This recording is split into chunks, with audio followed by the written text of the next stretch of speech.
Anxiety comes in many forms, each one having different or similar symptoms from the rest.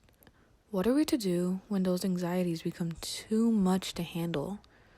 What do we do if we're stuck in our house all day, seeing the same faces, hearing the same voices, waking up to the same routine every day? Home anxiety.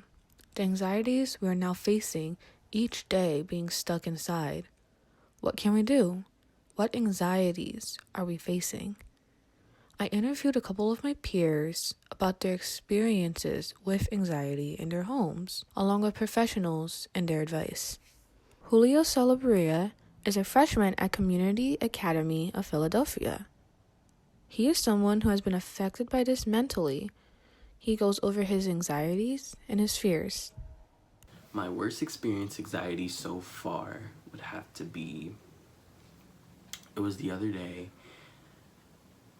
and it was of me and one of my siblings. We were like arguing for some reason, I don't know. And I was just like ready to like, I was so ready to like lose my mind, and break everything in this house. But I did not. I walked outside the house and I'm like, I'm gonna sit out here and I'm gonna relax. And that's what I did. And then I took a walk and I was just on the phone with my friends, just talking. An early intervention specialist from Jewish Family and Children's Services, Chris Scanlon, works with high schoolers in the school district. He explains what anxieties we may feel and what anxiety is. One thing I could definitely see happening that I have been seeing is what's called separation anxiety, right? Mm-hmm.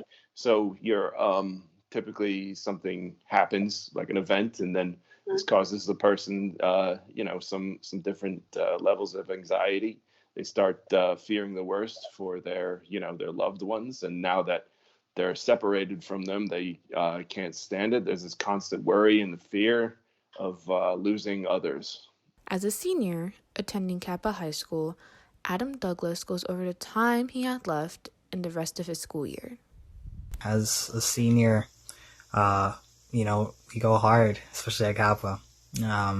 All of those senior gatherings, those events, prom, ditch days, graduation practice, and all that stuff.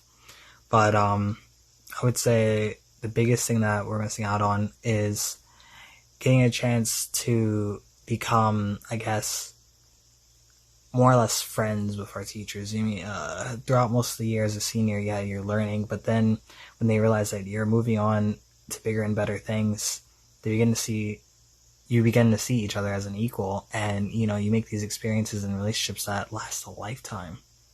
With school closed and parents having to work at home, many are concerned about how their children will be while staying inside. Alex Rodriguez is a parent of 2 girls. He works at ERSA, Court Reporters, and now spends most of his time at home rather than an office. Of course, it's more of a talking at the home with my kids to see how they're feeling too, emotionally. We play games.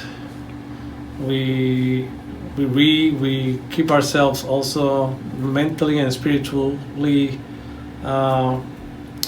aware of things, and when something comes up, we try to get the best advice and make the best of it. Rachel Levy is a suicide prevention specialist who works with Jewish Family and Children's Services.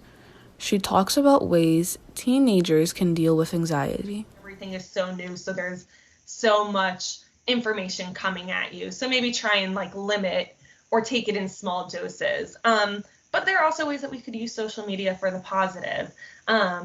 You can use it as a way to connect with friends or classmates. You can see, if you're doing something interesting at home, if you're doing a fun activity at home, share that with friends. Social media is a core part of every teenager's life. Tegita Kaba is another student from CAPA who relies heavily on social media and its uses. Social media has helped me with these sudden changes because I'm still able to like keep up to date and keep in contact with friends, seeing how other people are doing, whether it's them posting on their stories, texting them, the whole 9 yards, and just being able to like keep up to date. You do have to keep in mind is that we're all in this together. So even if we can't see them on a day-to-day basis, at the end of the day, at least we know that we're all in this together and that we're all going to come out of it together. So when it is all over, expect that we will be partying, we will be socializing and seeing each other all of the time. How should we feel when we are overwhelmed with isolation? We cope. We ask for help. We turn the negative into a positive. We use each day as a growing moment and make those days worth it. And at the end of the day, we will get through this together.